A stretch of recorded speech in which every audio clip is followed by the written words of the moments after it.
Alright, and welcome to Fight Night Picks. I'm your host, as always, Craig Allen. With me, Matt Allen. And this weekend, we have two really great cards, both of them on Saturday. Bellator Newcastle, we've got UFC 234. So without further ado, let's get into it.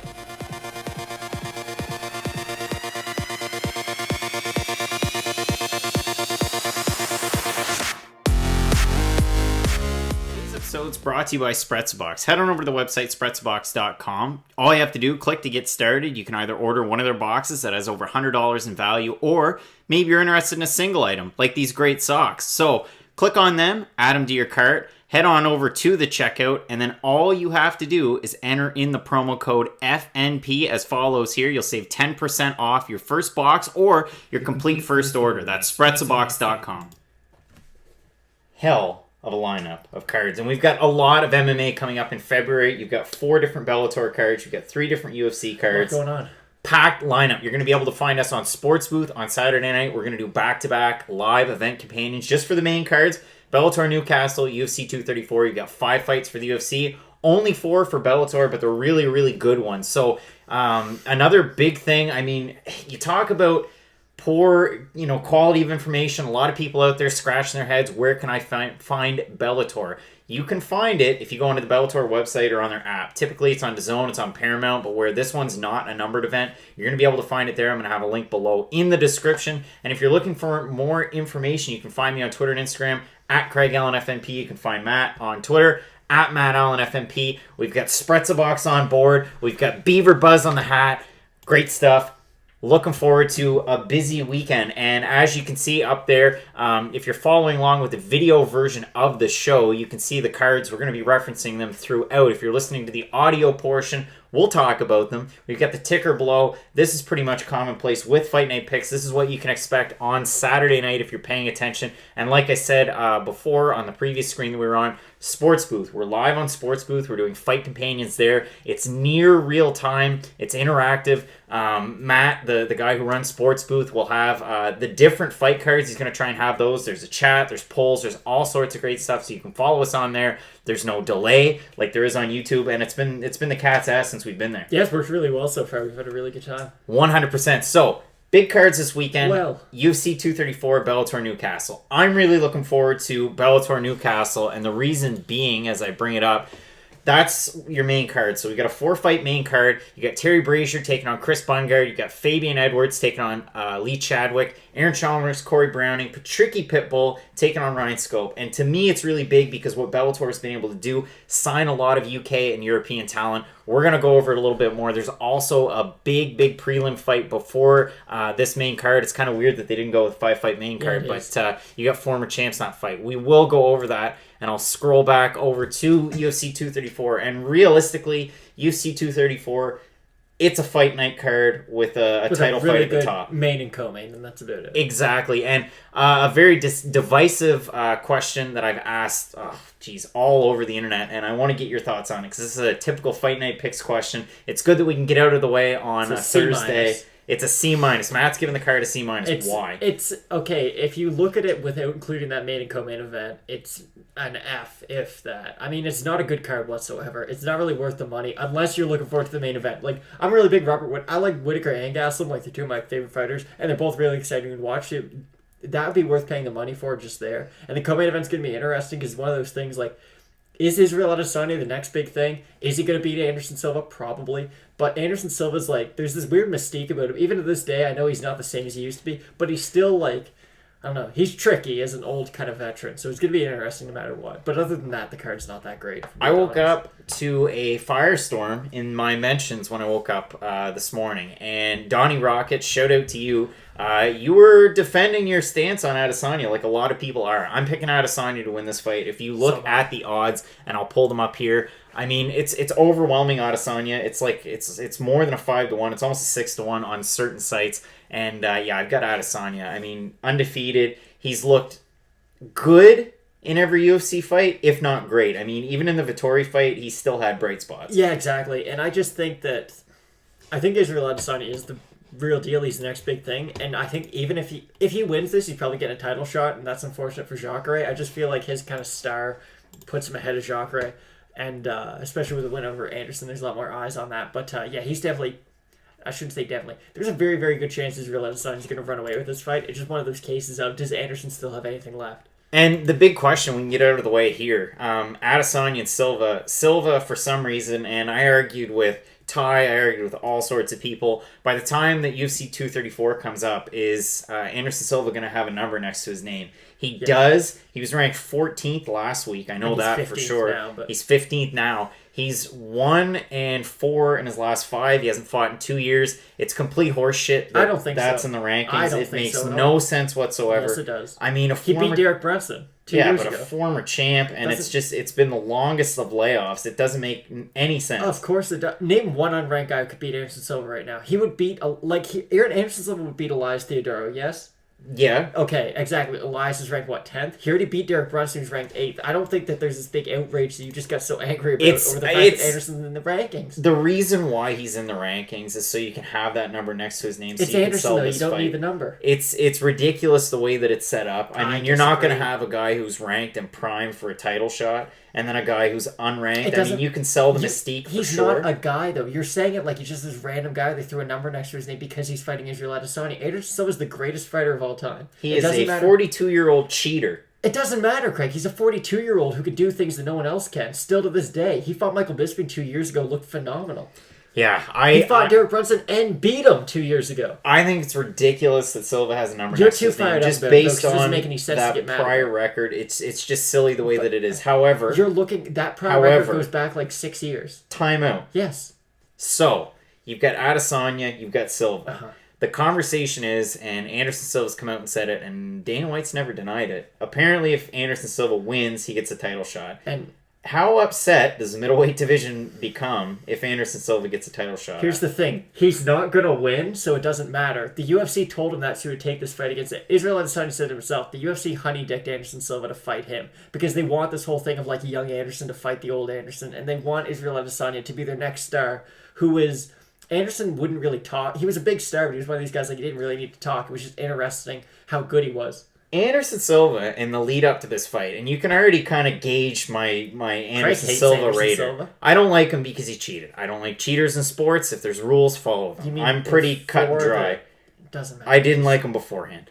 Either way, Anderson Silva, the one thing I will say that's positive about him, the mystique. It's like the mystique that goes along with Fedor. And Fedor, he doesn't speak English, but he understands everything. Anderson Silva is kind of that way. But Anderson Silva has the funniest voice in the world, though. Where he would pretty much only speak Portuguese. He didn't really speak a whole lot of English. He was personable, but now he's doing all sorts of interviews. He's been really personable, really happy-go-lucky, speaking English a lot too, which is great. But I just, it's a silly matchup, and I do think that Adesanya runs away with it. I don't even think it's a silly matchup, though, because Anderson needs a fight, okay? He wants to come back. He wants a fight. The most winnable fight for Anderson Silva is a guy who you know is not going to take him down. Israel Adesanya won't be able to take Silva down, and if he does, let's be honest, Silva's way better on the ground than Adesanya is. And that was kind of the focus of the open workouts with Silva, to see him working on his ground game, seeing him, he's a black belt in jiu-jitsu. I know, but in an opponent's guard, like if he were able to get Adesanya down, I'm sure, and that's, that dominated the mentions on Twitter, all the comments I've seen about it. If Silva's going to win,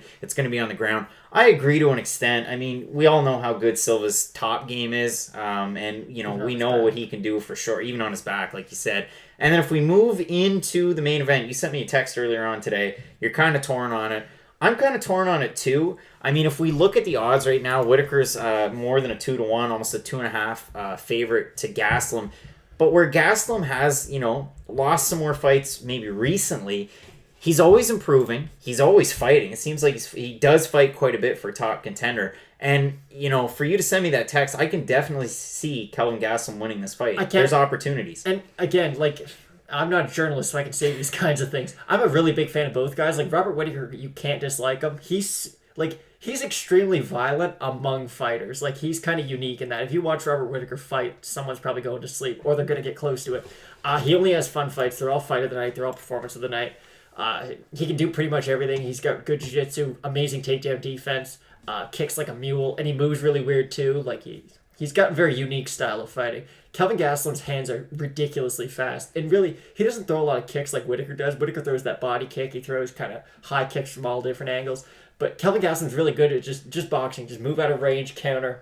kind of spring back and then move forward. Now, we saw, and if you look at Robert Whittaker's overall takedown defense numbers in the UFC, 84.13% takedown And that's with defense. fighting Jacare and Yoel twice. Exactly. So that's absurd. Let's say it's perfect. It's pretty much almost perfect. Like, forget about the welterweight days. In middleweight, he's been great. And he's taken on a guy in Gastelum that I just don't see the fight going to the ground, really. If it does, though, I'd favor Gastelum more likely. But if you look, like, Jacare pretty much had Whittaker's back, and Whittaker just kind of grabbed us, get out of here. Like, yeah, exactly. It was nothing for him. And I mean, if we look at the striking numbers, Whittaker landing, more significant strikes per minute. It's almost 1 per minute more. Accuracy about the same. Strikes absorbed a little bit less from Gastelum, but their defense is about the same. So they're very, very well matched. As far as height, I mean, typically Kelvin Gastelum's normally the shorter fighter. I believe he's about 3 inches shorter and an inch or 2 inches less of reach. I'd like to see the leg reach numbers 4 inches, and we've seen Whittaker do that before, throwing front kicks to the body, different kicks to try and keep distance. And he aims at your hip. He doesn't actually aim at your body all the time, so it just pushes your whole body back. So let's say Kelvin's southpaw, and he throws the right hook, left straight. That's all pretty much Kelvin Gastelum throws. He just spams it. It's cool to watch. I'm making it sound like Kelvin Gastelum's way more boring than he is, but he's really fun to watch. So there's that right hook, left straight. And if Whittaker could just time it so that he keeps on throwing that teep kick to the hip every single time Gastelum tries to dart in, that's going to kind of take its toll on him. It's going to screw up his timing, too. Exactly. And I mean, if you look back at that Gastelum fight against Bisping, you got the hard punch and a knockout. It's different, though, because Bisping had fought 3 weeks before. Exactly. And, he said, and you hear this, and it was interesting to hear it on the MMA Hour this week. If you listen to it with Trevor Whitman, it was one of those things where he talked about, like, Nate Marquardt, and closer to the end of Nate Marquardt's career. Him on fire. Exactly. But he said, best training sessions. He was not knocking guys out in the gym, but he looked great in the gym. And then he was having issues come fight day. I mean, it just wasn't there anymore. And you talk about Bisping. I mean, a guy who was champ. He got the win over Dan Henderson. I know how much he means to you, but still. And then GSP, no, Bisping. Oh, I was going to say. And GSP fight, it wasn't good. It was a really good fight. It was a fun fight to watch, but it wasn't like... He had some opportunities when he was on bottom throwing the elbows. It wasn't like Anderson Silva, Michael Bisping, though, where it was like, I'm going to walk through everything and I'm not giving up no matter what. But he was a company man. There was an opportunity to headline the card in China, and he definitely made a killing on that card. You know what? 2 people might have tuned in, but still, made a killing. Bisping probably made $2 million. Exactly, a lot of money. So, regardless, I'm taking Whittaker in this fight, but I could definitely see it. Gastelum? I don't think he will stop him. I think it could go 5 rounds. The thing with Gastelum is you have to worry maybe gasses. But that's the thing. Gastelum's weird in the effect that he's always... In the Jacare fight, he was a fresher fighter. But in the Jacare fight, he looked like he gassed, even though in the Tim Kennedy fight, which was similar, they both went into the 3rd round, he looked fine cardio-wise. Like, Gastelum's weird. He always looks good, but he has different aspects of his game that he looks better at in past fights than he does in more recent ones. And at middleweight, definitely a totally different guy from welterweight, and that goes for both of these guys. But I mean, even like when Gastelum fought Chris Weidman, he had a really good head movement the whole fight, but when he fought Jacare, his head didn't move once, and he ate a bunch of big shots. Like, both guys have amazing chins, as we saw in Whittaker's last fight. Like, he can take an absurd amount of punishment. And same thing with Kelvin Gastelum, but I'm just worried that Kelvin banks on his chin too much. He's one of these guys who... His hands are up, but not really. Like, he gets hit, basically. And if Whittaker hits you with the same shots that Jacare does, I mean, Whittaker's stand-up's quite a bit better, and he's a lot faster, too. So if we look on this card, I mean, you're giving it a C-. I don't think I ever actually really gave my pick. I'm going to give it... It's tough. Can I say it? Maybe a D? Yeah. I'll give it a D. It's not very good. It's one of those cards where they announced the co-main really early on, then they announced the main, and then they kind of said, well, Australian fans bought their tickets. Yeah. Screwed you, and then they just threw a bunch of fights. And you know what? As negative as that sounds, there are some half-decent fights. I mean, you've got Jimmy Crute fighting on the card against Sam Alvey. We talked about it before the show. I mean, Sam Alvey fights, God love his soul. 15 times a year. He fights all the time. He's a real, looking at his picture right now, super happy-go-lucky guy. I mean, a great guy, really. And then Jimmy Crute looked good in his last fight against Paul Craig. He's a big story out of Australia. There's all sorts of Australian fights. It's weird that Devontae Smith. I've got Jimmy Crute in that fight by decision. Yeah, and Dong Hyung Ma. That's the big featured prelim. It's kind of silly that you're trying to sell that because you've got a guy from the United States, and typically you will see a lot of Asian fighters on these Australian cards, and Ma from South Korea. So I mean that's a half decent one. The Kai Kara France fight against Raulian Paiva, that's a really good fight. Yeah, Kai Kara France is legit. Exactly, and Paiva with the 17-1 record.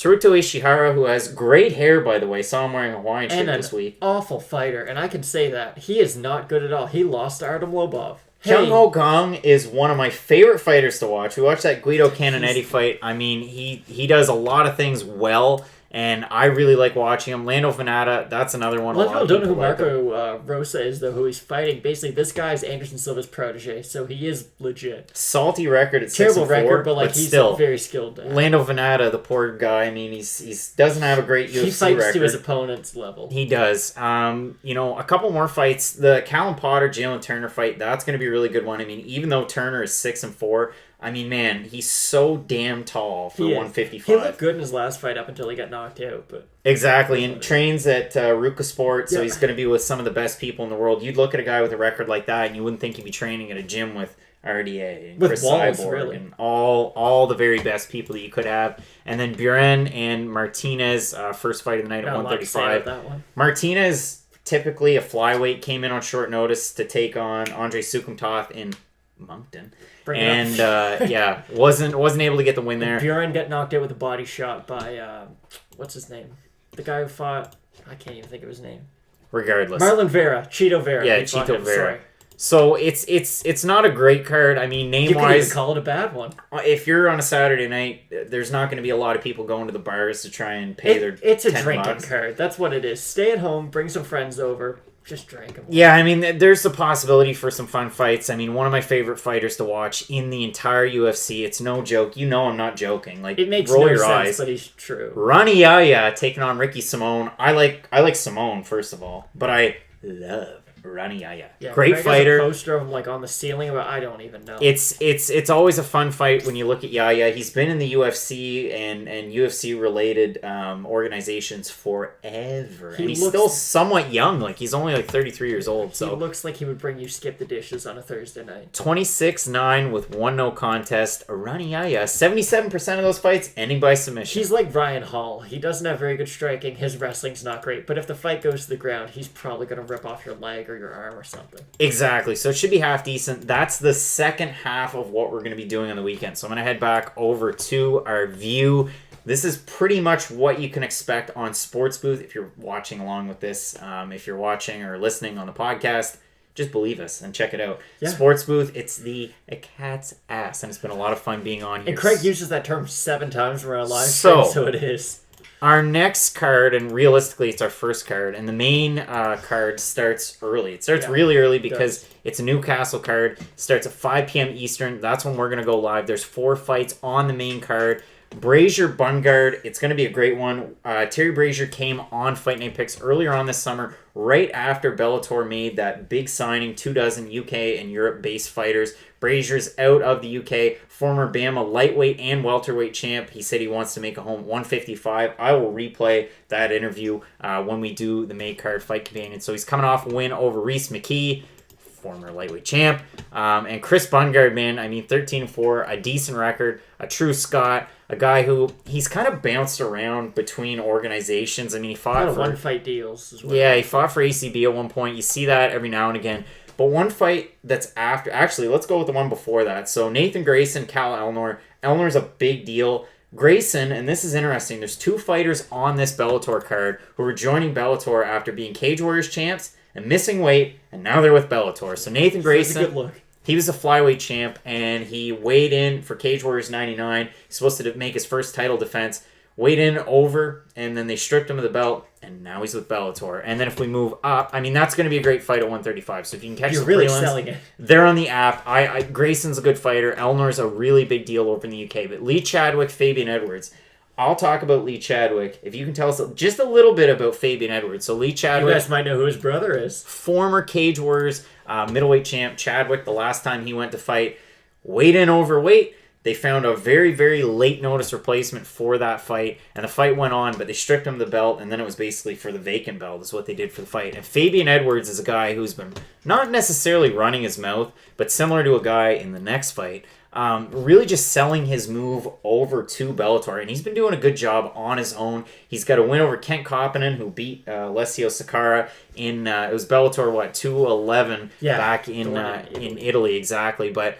undefeated amateur record, and he had a lot of amateur fights too. Yeah, 10. He would have been 10-0 as an amateur, and he's 5-0 as a pro. And I mean, he is Leon Edwards' brother, right? He is Leon Edwards' brother. Fights at 185, and just super, super dynamic. A really good striker. I have seen some of his Bama fights. If we go back through, we look at it. I mean, first round flying knee finish, second round rear naked, first round rear naked, first round armbar, first round body kick. So yeah, he can. He's very good at everything, and he's going to win this fight. He's very good at everything, but it's a damn tough test for him to come into Bellator taking on a former champion Chadwick. And it's funny because it's Bama versus Cage Warriors in Bellator, and Cage Warriors would usually get the better of that. But yeah, they usually would. They would, but Fabian Edwards is the real deal. If you've seen any of his last fights, I mean, like Craig said, he's a stoppage machine. He can beat you on the feet, he can beat you on the ground. He's a really well-rounded martial artist. And the thing that I like about him, he's all of a sudden become a really big company guy. He's cut promos with Bellator. Like before it was announced that he was going to have a fight, he showed up on the broadcast and that's Fabian Edwards. I thought I read something that they signed him a couple days before, and then it blew up. Okay, they signed Fabian Edwards. It's a big deal. But Aaron Chalmers, a guy who... This was weird. So he fought for Bama. He fought at Bellator 200. They made a big deal about it. He did well. He did well. He had a first round guillotine. Yeah, and he got hit with like an illegal He knocked the guy knee. down, and then when he got up, he got him in the guillotine. And they made a big deal about it, and Chalmers was going to be a big deal because he was off the Geordie Shore. He's got like 6 million Instagram followers. When he was with Bama, there was an episode of the Geordie Shore that you could watch, and like they went to his fight, and it was a really big deal. It's kind of cool. I mean, it's not like Mike the Situation or DJ Pauly. Yeah, I was going to say, if anyone doesn't know what Geordie Shore is, it's basically just like the European Jersey Shore. So anyway, Aaron Chalmers, he joined. They had the cast of the Geordie Shore out there for Bellator 200. He got the win. It was a big deal. And then there was a huge contract dispute because he wasn't actually formally released from Bama. So it was awkward. Then they announced, okay, he's signed with Bellator. It's a big deal. He was already there. So I thought that was kind of weird. But he's 4-0 taking on Corey Browning. Most people are going to look at Corey Browning's record and go, he's 4-2. Like, he sucks. And yeah, I would have thought that before his last fight. He beat Baby Slice. Exactly. The son of who some might know as Kimbo Slice. And Baby Slice trains at the training lab. So you got Aaron Pico, AJ McKee, really, really good fighters from 170 down. And he was looking really good. Kind of transitioning between weight classes. His fight before that, he knocked the guy down. And instead of just jumping in and running in and blitzing and finishing, he went for the submission. I thought, geez, he's learning. He's really getting it. And in the fight against Corey Browning, Baby Slice went in there. He took all that knowledge and he threw it away. Blew the doors off in the first round. And then come time for the second round, it was like, Corey Browning was fighting a big pillow. Yeah, it really was. Corey Browning ran away with that fight. He looked really good in it, too. Yeah, he got the finish in the second round. He's BJJ black belt, trains with his dad. Like, he's one of those guys that you might want to keep your eye on. It's not a great record at 4-2, but if he's able to beat Aaron Chalmers at home, that's another big feather in his cap. I mean, Baby Slice and Aaron Chalmers... prime him for a title shot at 155. But the next fight at 155 is actually really good. One guy that you're super high on, and another guy who's a former champ from some different organizations. Ryan Scope, a Bama champ, beat Mikel LeBout, who is a guy that I really recognize by split decision from the European scene. Because if I'm not mistaken, I'm bringing this up. Yeah, he had a couple of fights here recently, 3 fights in M1. So that's where people might recognize him from. He was a former Bama lightweight champ in that, and he's taking on Patricky Pitbull. Now, Matt, what can you tell me about Patricky Pitbull? Here's a fun fact, guys. Patricky Pitbull's going to knock Ryan Scope's head off his shoulders. Patricky Pitbull's one of the best lightweights in the world, whether people realize it or not, just because he's been in Bellator his whole career. He's one of Bellator's bigger stars. I mean, just look at his last few fights. He's beat... so we got knocked out by Michael Chandler, no shame in that. Knocked out Josh Thompson, made that look easy. Beat Benson Henderson in a terrible fight that was not fun to watch. It was not good.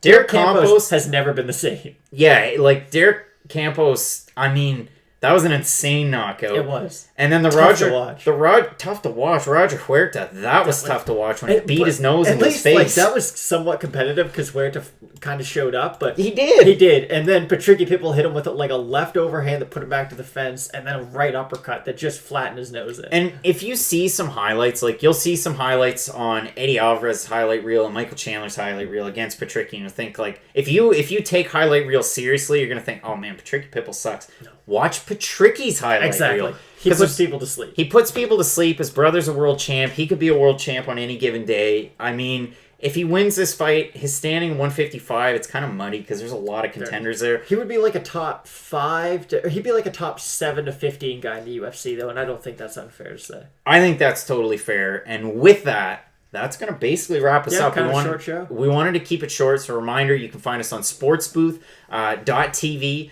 All you have to do, follow along. It's real-time interaction with us while we do the Fight Companions. We're going to have 2 of them. So, on Sportsbooth, all you have to do, Fight Night Picks on there. You can find us. We're going to start at 5 p.m. Eastern for Bellator. We're going to start, it's 10 p.m. Eastern for UFC. So we got a bit of a 2-hour break for ourselves. Yep. And we tend to look at the questions and comments in Sports Booth a little bit more than UFC. So make sure that if you do have anything that you want to tell us or let us know, try to do it on Sports Booth just so we can get to it a lot quicker. And yeah, you're going to be able to find us on YouTube. We're there as well. It's more now, and it is, and you're probably watching this on YouTube. Now for us with the live companion, it's more of a gateway to find us on Sports Booth. The link's in the description, and that's just simply because it's near real time. Like, it's half a second difference from us talking and watching the TV and talking with you and answering the questions. It's so much easier. Like, I didn't think it was going to be this easy. So it's legit a lot easier. So if you can follow us there. You can also follow us on YouTube, but you're just going to have to pause your TV. And there's going to have to be a 10-second delay. I mean, I've got it on ultra low latency. That's the very best for near real time. And with YouTube, you just can't get that. So you can follow us there. Really looking forward to it. So you can find me on Twitter and Instagram at CraigAllenFMP. Matt, where can they find you? You can also find me on Twitter. I'm also on Snapchat, but we won't bring that up. Where else am I? Grindr? I'm in Fredericton. No. That's about it. We'll end on that note. Yeah, so really looking forward to the live companions. Bellator Newcastle, you can find it on the Bellator app and the Bellator website, UFC 234 pay-per-view. You can also find it. I'll have links in the description. You can find us on Sports Booth and YouTube. And really looking forward to a big weekend in combat sports. We'll see you guys